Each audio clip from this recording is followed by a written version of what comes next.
There's a space between selfish and selfless. A blurry aching in between where boundaries wrestle with guilt, where care can feel like currency, and where saying no sounds like betrayal. We're told to give, to pour, to show up. But what if selflessness becomes performance? What if selfishness is actually preservation? That's what I want to talk about today. The tension between showing up for others and not losing yourself in the process. What does it mean to take care of yourself without abandoning the people you love? And what happens when your selflessness becomes a mask for your own neglect? Welcome to So I Was Told, a space for the soft-hearted, the deep thinkers, and the people still figuring it all out. I'm Curbs, your host. Every week, we peel back the layers of what it means to live, feel, heal, and be human in a world that often demands too much and gives too little.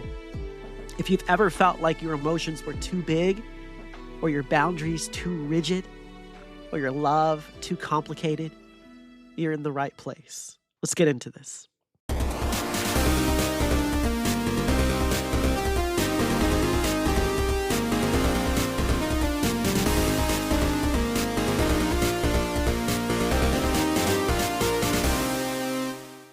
Okay, so let's start with how we're taught to value selflessness.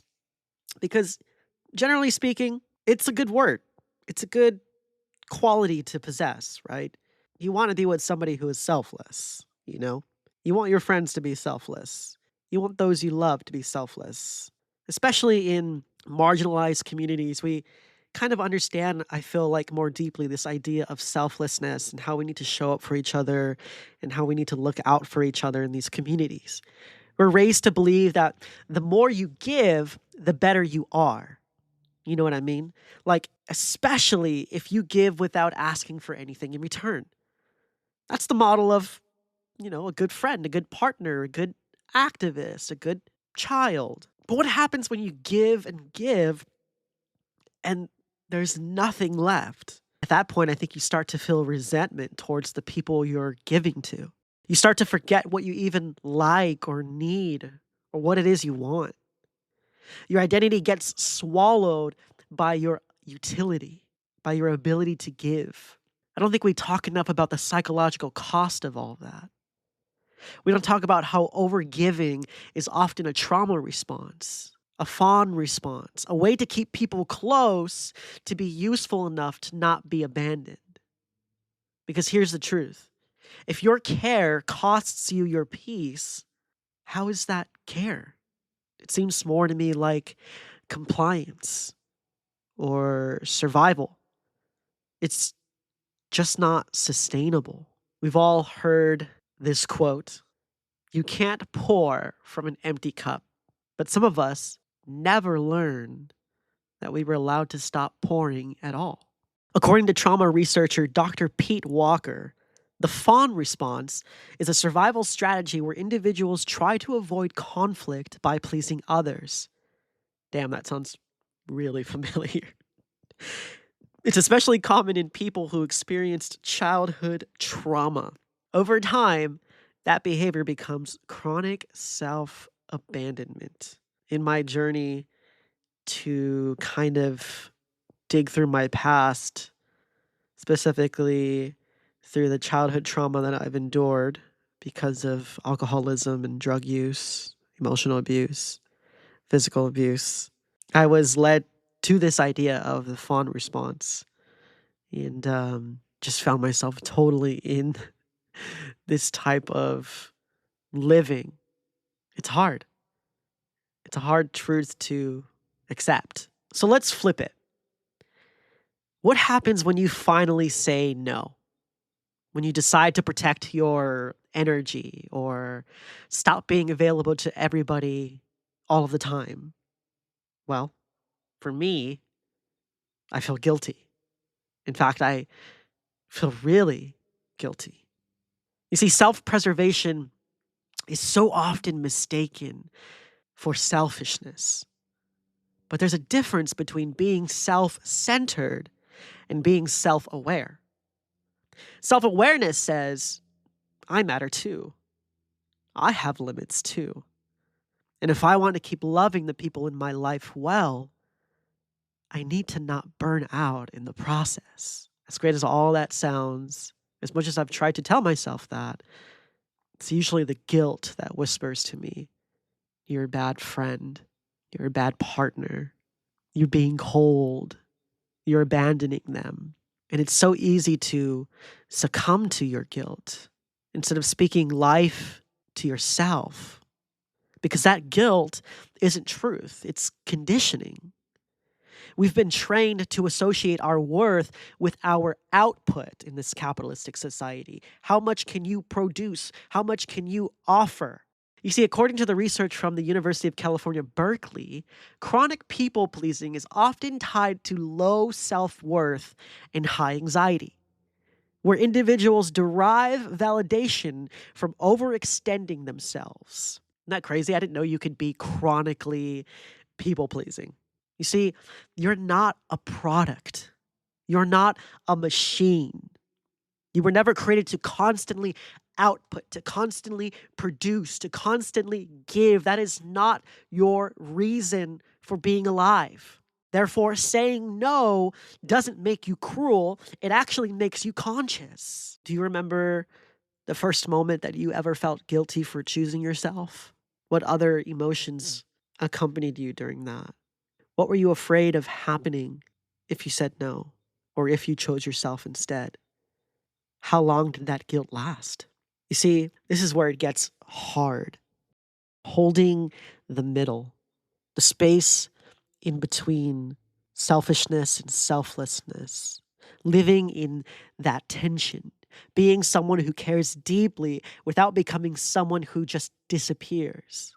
That space between selfish and selfless is where the nuance lives, where boundaries and compassion coexist, where you can love people and still say, not today, where you can show up without being on call, where you can listen without absorbing, or where you can give without depleting all of who you are. You see, true selflessness isn't about disappearing. I think it's about showing up fully, intact. That's why we have boundaries. They don't make you less loving, they make your love sustainable. And so sometimes the most generous thing you can do is say, I just need a minute. I need space. I need to tend to myself so I can return to you whole. Here's an idea if you're into journaling, or maybe you can send me a DM. Write about a moment where you had to hold that tension. What did it feel like?